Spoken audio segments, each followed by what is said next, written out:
Қайырлы күн баршамызға. Каналыма қош келдіңіздер.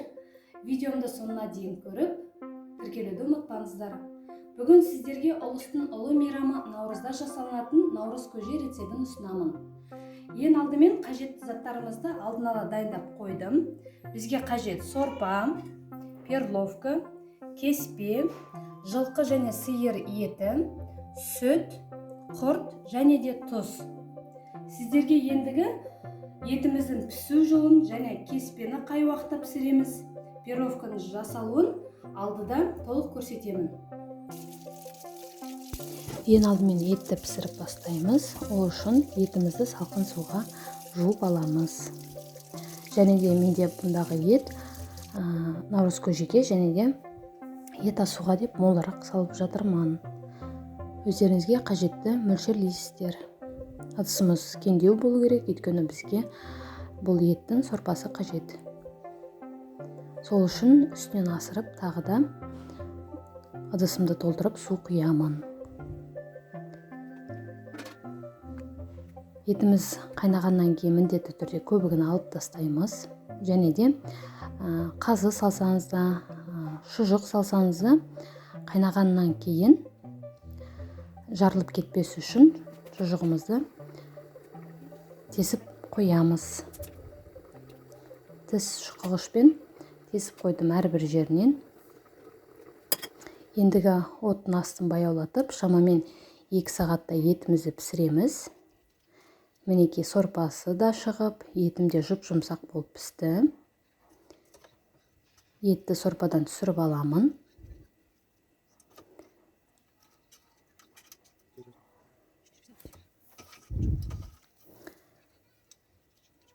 Етті түсіріп алғаннан кейін үлкендеу ыдысқа сорпамызды сүзіп құямыз. Майынан қалқып отырып, керек сорпамды сүзіп алдым.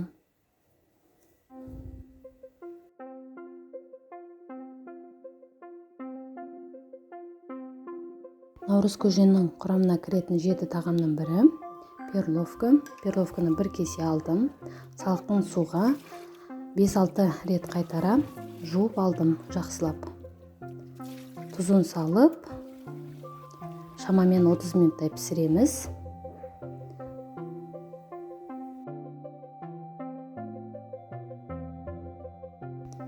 Перловканы бөлек суға пісіруға сіздерге де кеңес беремін. Өйткені сорпаға пісірсеңіздер, наурыз көжелеріңіз бұлтқа тәріздес болып қалады. Сол себепті бөлек пісірсеңіздер дұрыс. Мінекей перловкамыз пісті. Ендігі наурыз көженің кеспесін илейміз. 1 жұмыртқа және тұзды суға қатты кішкене қамыр илесек жетеді.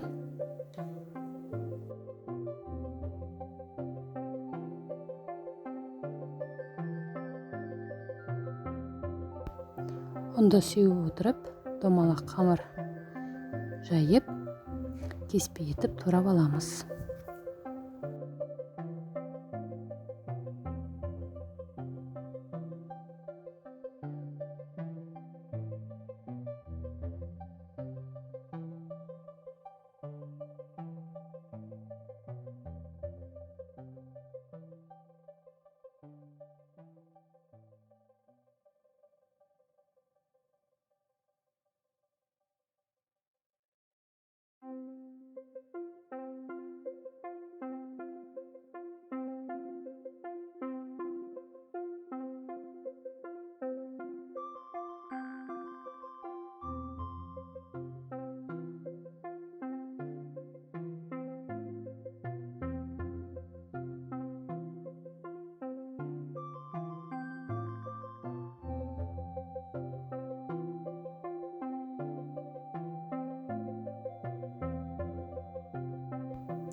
Еттің сорпасын қазанымызға сүзіп, көп емес кеспені пісіретіндей қайнатамыз. Қайнаған сорпамызға кеспемізді пісіреміз.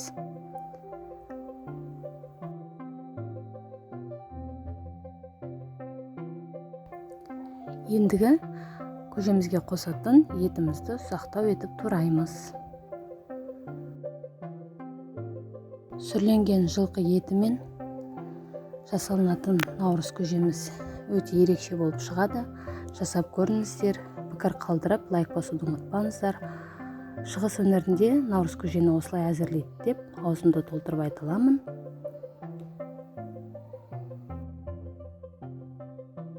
Мінекей біздің қара сорпамыз. Піскен перловкаға араластырамыз бірінші.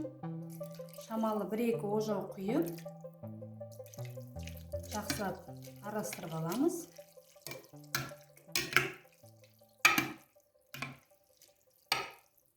Өстіп кеспе көжемізге де 1-2 ожау құямыз.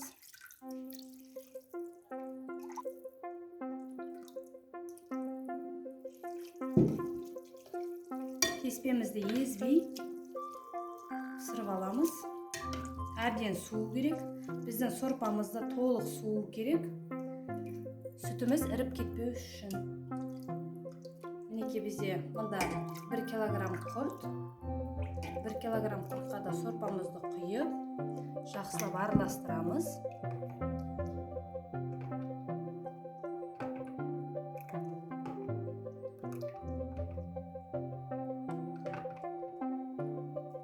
Ендігі осы 7 затымызды қажет сорпамызға құямыз. Араластырайық, біріктіреміз. Ұлысымыз 10 болсын, еліміз аман болсын, жұртымыз тыныш болсын, ақ мол болсын деп наурыз көжемізді наурыз мейрамына арнап пісіріп дайындап жатырмын. Дайын болған құртымызды мінекей.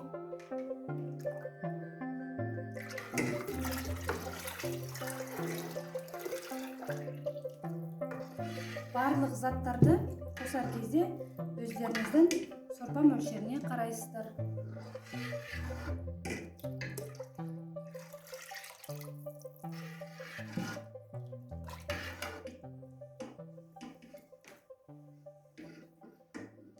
Мінекей етіміз. Мұнда менде сиырдың шұжығы, жылқы етінің жылқы еті. Осы сорпаға мөлшерлеп қосып жатырмын. Тұзды себеміз, қосамыз тұзымызды. 1 қасық мөлшерледім. Етім тұздалған, перловканы пісіргенде де тұз салғам. Мінекей, наурыз көжеміз дайын болды. Ұлысымыз 10 болсын, ақ мол болсын. Келіп жеткен наурыз мейрамы құтты болсын. Тура осы рецептпен наурыз көжені әзірлеуге кеңес берем. Рецепт ұнап жатса, арнама тіркеліп, пікір қалдыруды ұмытпаңыздар. Сіздермен болған Айман, қош сау болыңыздар.